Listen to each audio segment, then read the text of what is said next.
22 जून 2022 new Jersey police headquarters में एक call आता है कि एक शूट आउट हुआ है और कुछ लोगों को गोली लगी है एंड मामला काफी सीरियस था। Local law enforcement officials aren't saying much about this incident, but we can tell you that one of the shooting victims is popular Bronx rapper Lil TJ.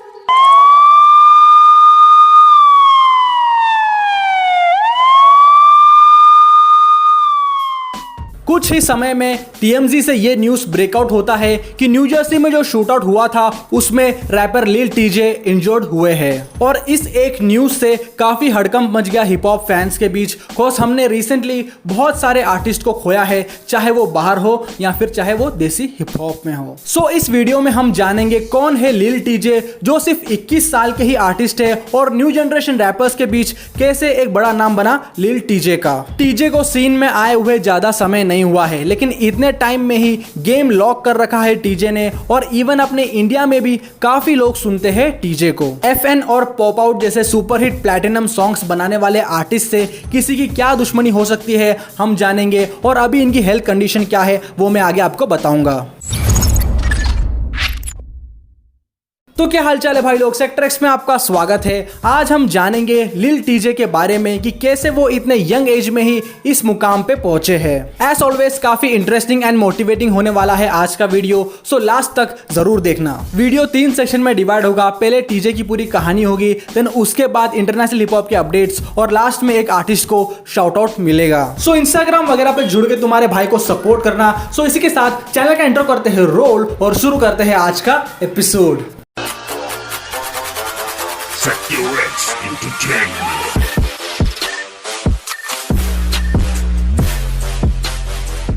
Video में आगे बढ़ने से पहले check this out. Tell me what is on your mind, baby. We gon' do this a couple times, baby. Forget about the demons for the night, baby. Stop fighting reasons just to fight, baby. As some of you know, अपने भाई Nitish music का नया गाना come through release हो चुका है and काफी शानदार काम है। सो भाई को सपोर्ट शो करना सेक्टर की तरफ से और भाई के चैनल को सब्सक्राइब जरूर करना। बहुत डोप म्यूजिक बनाता भाई, seriously.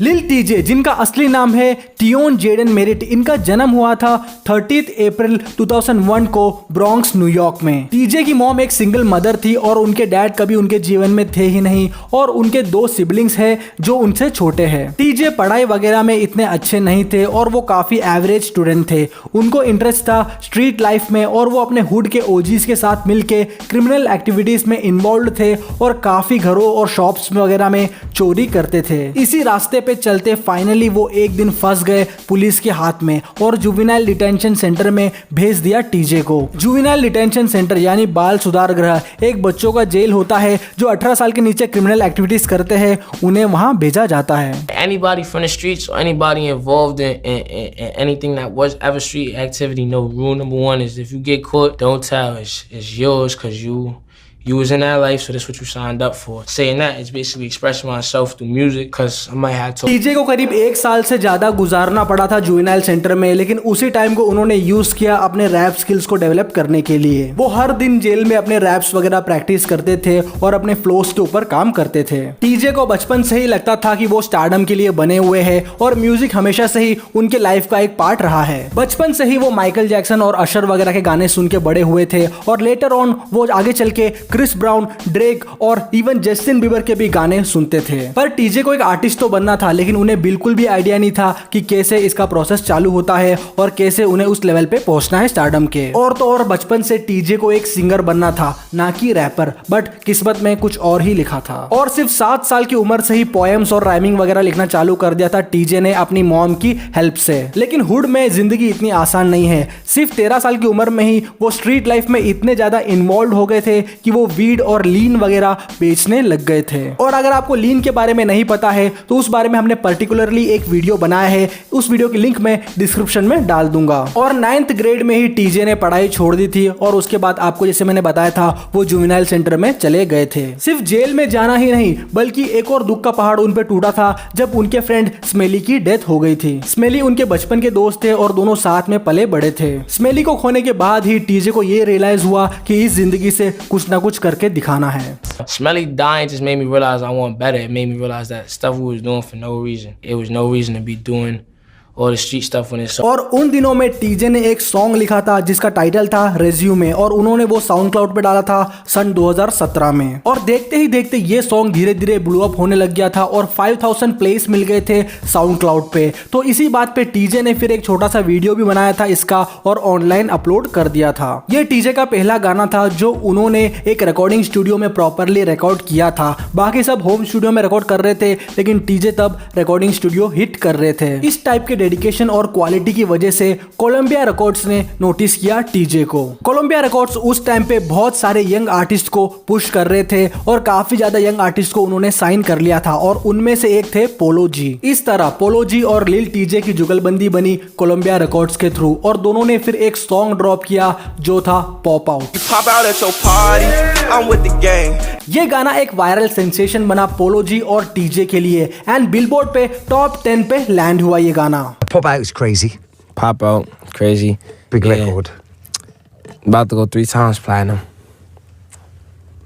That's a great moment, man. उसके बाद टीजे बैक टू बैक्स गाने वगैरह ड्रॉप करने लग गए थे और 2019 में उन्होंने अपना डेब्यू स्टूडियो एल्बम ड्रॉप किया जो था true to myself. True to myself album drop होते से ही 5th नंबर पे पहुंच गया था बिलबोर्ड 200 पे और जल्द ही ये एल्बम प्लैटिनम सर्टिफाइड हो गया था। और यही नहीं, क्रिटिक्स ने भी काफी पॉजिटिव रिव्यूज दिए थे इस एल्बम के लिए। इसके बाद लिल टीजे प्रॉपरली इंडस्ट्री में आ चुके थे एंड काफी सही शोज वगैरह भी चल रहा था उनका। लिल टीजे इवन पोप स्मोक के पोस्टमस एल्बम में भी फीचर हुए थे। Nah, little TJ, my nigga. Oh, yeah? I don't fuck with niggas. If you notice why I don't do songs with niggas, my tape ain't have nobody on it, cause I don't fuck with niggas. I don't like niggas. I don't wanna like niggas. I'm not into them. You know what I'm saying?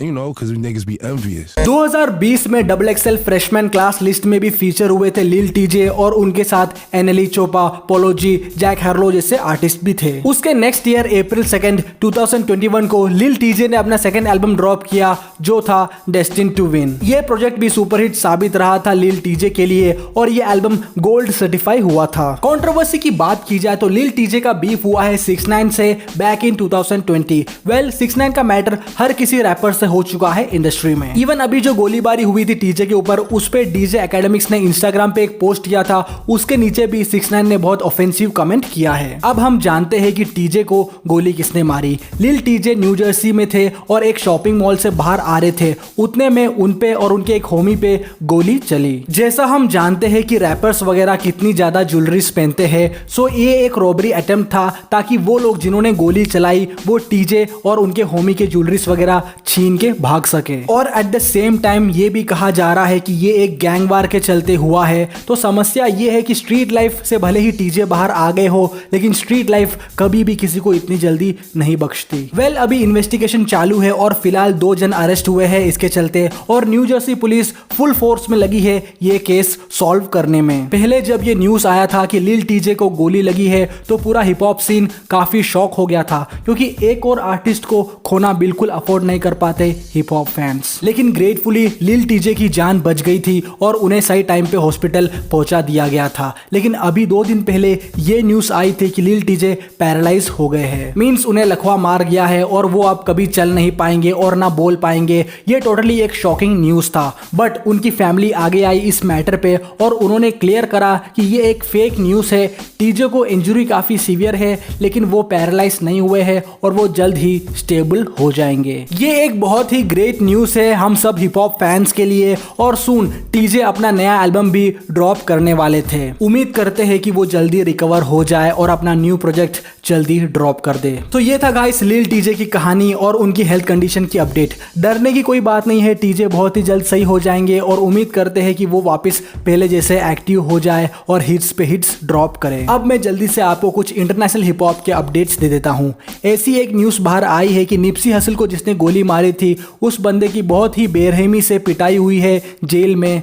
ये एक अच्छी news है। लिल baby कुछ time के लिए social media से break लेने की सोच रहे हैं क्योंकि वो अपने एल्बम पे काम कर रहे हैं। और केंड्रिक लमार को best male hip hop artist 2022 का अवार्ड मिला है BET म्यूजिक अवार्ड शो में, और टेक्निकली केंड्रिक लमार ये डिजर्व भी करते हैं। तो अब चलते हैं शाउट आउट की ओर। तो जैसे मैंने बताया था, अपने भाई नीतीश म्यूजिक का काम बहुत हार्ड है और भाई का नया सॉन्ग कम थ्रू रिलीज हो चुका है। सब लोग जाके सपोर्ट करना और सेक्टर एक्स की तरफ से कमेंट भी जरूर ड्रॉप करना भाई के गाने पे। एंड मैं पर्सनली सबको रिप्लाई करूंगा इस बार। और अगर आप हिप हॉप सुनते हो या आर्टिस्ट हो तो हमसे इंस्टाग्राम पे जरूर जुड़ना। मिलते हैं अगले वीडियो में, तब तक के लिए अपना ख्याल रखना, अपने घर वालों का ख्याल रखना, इंटरनेशनल आर्टिस्ट को सुनना और अपने लोकल आर्टिस्ट को सपोर्ट करना। Bye bye, take care.